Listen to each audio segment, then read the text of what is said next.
So for evaluation 1, the question is, in what way does your media product use, develop or challenge forms and conventions of real media products? Now, to start with, I'm going to talk about length. In evaluating other trailers of horror films in the genre of horror such as mine, I looked at things like Get Out and It. Now, I did this because I wanted to see how normal horrors worked. However, I also wanted to go one step further and look at It because it was a clown horror, which is the same as mine. Looking at both of them, they're both around roughly 2 minutes 30, which is exactly how much I wanted to spend on mine, and it's 2 minutes 28. So that was perfect, which is also within the timing of the brief. In terms of structure, I wrote up a narrative list as I completely wanted to follow the narrative of other films. Going back to It, as you'll see, I found that in the first part, there's often an opening scene, and then we go into, more analysis of what's going on and more background information and putting in stuff like exposition for the audience. And then you get quicker and quicker as you go through, and then you have your montage scene, and then it completely cuts off the music, and you finish with the end scary scene, which is exactly the same as mine and roughly translates in my narrative list that I made alongside the shot list. So that's how I did narrative. Titles. As you'll see from the start, I have the first title in it, which is from the director of, and then I say the two movies, which is very conventional as you want to split them up so that not to take too much time and sort of attention off of things that's actually happening on screen. You don't want to be looking at a blank screen for too long. So splitting them up was how I wanted to do it, and very much fits in with the conventions of other trailers, such as Get Out, which it does the same. Then you have the actors' names, which come in, followed by a short 2-second odd video of them doing something in the piece. So I have Andre Sobol, then Dominic Egan, then Sebastian Egan, and after each one of them, there comes a point where they do something on screen, which is very much within the lines of other trailers. Then you look at the end title, which is of Your Turn, which is obviously my film, and I put that right at the end, which again fits in with a lot of the conventions because you've put it after the sort of 15-second scary scene at the end. So that's how I wanted to do that, and that's how I did it. Next is representation. I wanted to challenge normal conventions a bit in terms of female representation, as I opted not to have female representation in my film, as I thought that a lot of horror movies tend to have the female, or it's changing nowadays, but sort of 10 years ago-ish, they tended to be very female orientated in terms of delivering fear and showing the sort of damsel in distress kind of stereotype. And I wanted to challenge that. So in mine, I went for more of an age thing rather than a gender thing. So I have the stereotype that follows with the older male Dominic Egan being, sort of in charge and helping the younger one, Sebastian Egan, which again fits in with conventions of age but doesn't fit in with gender, which is what my plan was. You also look at codes to fit in with the conventions of how stuff works, and in mine I had a look at Barth's codes, the 5 codes that he has, and I really sort of saw myself fitting in with 2 of the codes specifically, which are the hermeneutic code and the enigma code. The hermeneutic code being not knowing everything, not giving the audience all of the information of what's happening, and sort of making them a bit uneasy because they don't know what's going to happen next. This is leaving a lot of mystery, which has to be in a trailer, because obviously if people see the trailer and it gives away everything, they're not going to want to see the movie. Same vice versa. If you don't release too much, then people don't really understand the plot, and again, they won't see the movie, which is the aim of your trailer, is to get people excited. So in mine, I've done that. I specifically chose not to show too much of the clown, because I didn't want him to sort of get exposed too much. However, I did want him in it as much as possible, so to deliver the fear factor, as he was the prime, sort of dominant force of the fear, as well as the Jack-in-the-Box.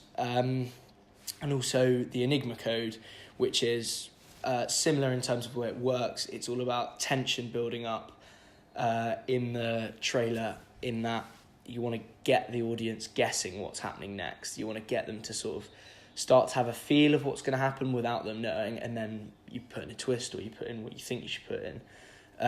I did this mainly through the montage scene. As you can see, it's gotten progressively quicker, and a lot of things is happening on screen. You can't really focus on too much. It's quite scary. And then it cuts off completely, and you're ready to look at the final scene, where people are starting to see the camera panning around and sort of trying to guess what's going to happen next, as they don't, there's no way you can know.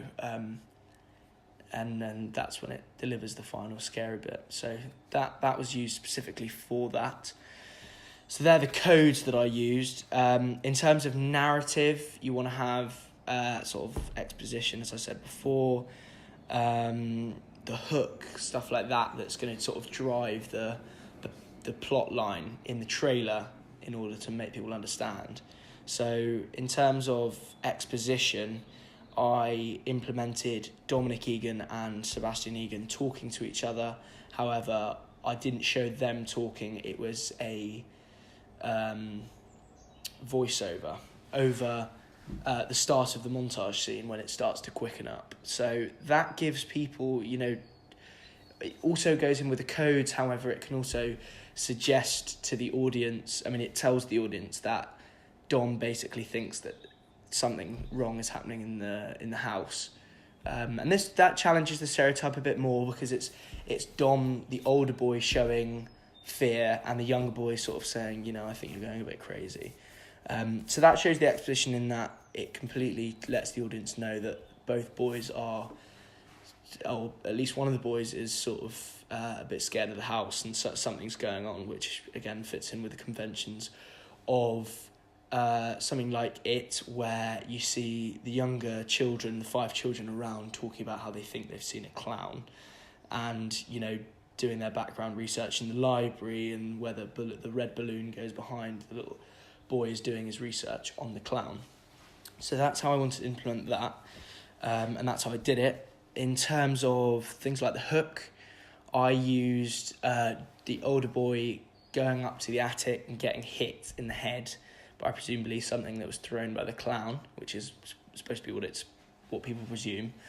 And that is sort of the hook, because it gets you sort of thinking about, what, A, who threw that, and B, that hooks you in. It starts getting you thinking, so that when it goes into the montage scene, it doesn't just sort of go from the opening, which is very slow and quiet, to just full action and everything happening. So that was what had to hook that. Finally, talking about sound,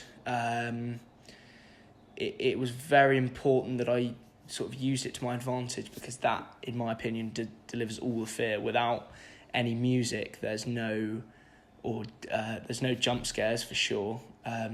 It doesn't really deliver any fear, as what I was using was stuff like, you hear the violin getting higher and higher in pitch.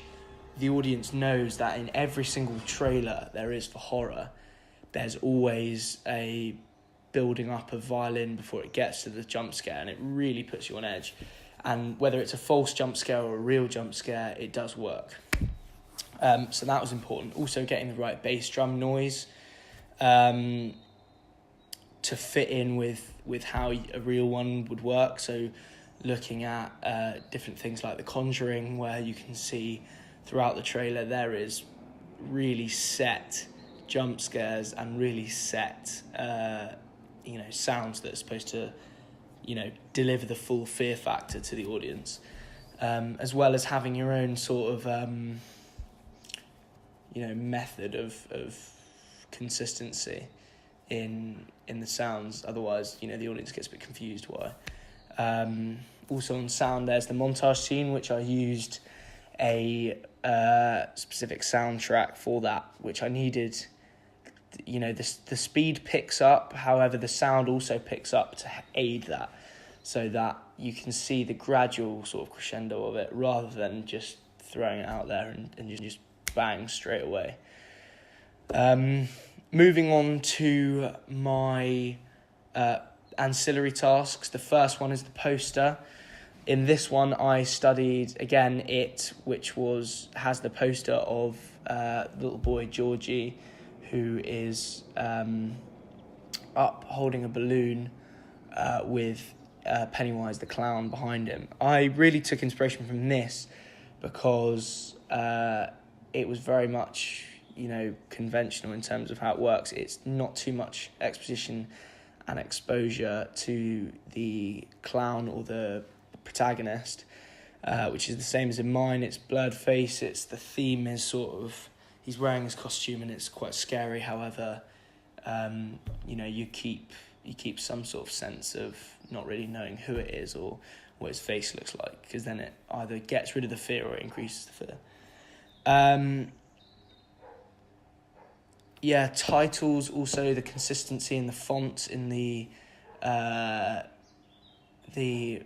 having the title at the front of Your Turn and what's in the box at the top as the sort of slogan, which needs to be the same and was. Moving on to the magazine, I looked at a magazine called Speed, which had a picture of Superman in the front. I know it's not horror, but it was inspiring to me in terms of its simplicity, and I wanted to deliver a piece in my second ancillary of the magazine that was sort of simple, however it still sort of entices you to pick it up and read it. I used an interview process, so having my main character of Dom on the front sort of looking a bit scared, and then saying there's an interview inside, and putting quotes on it suggests there is an interview inside, and that always seems to be the case, in that the magazine tries to get the main actor or an actor from it, put them on the front and have the interview on the inside in writing. So that was what the sort of gist of it was. And that is my evaluation for my final film and my 2 ancillary tasks for evaluation question 1.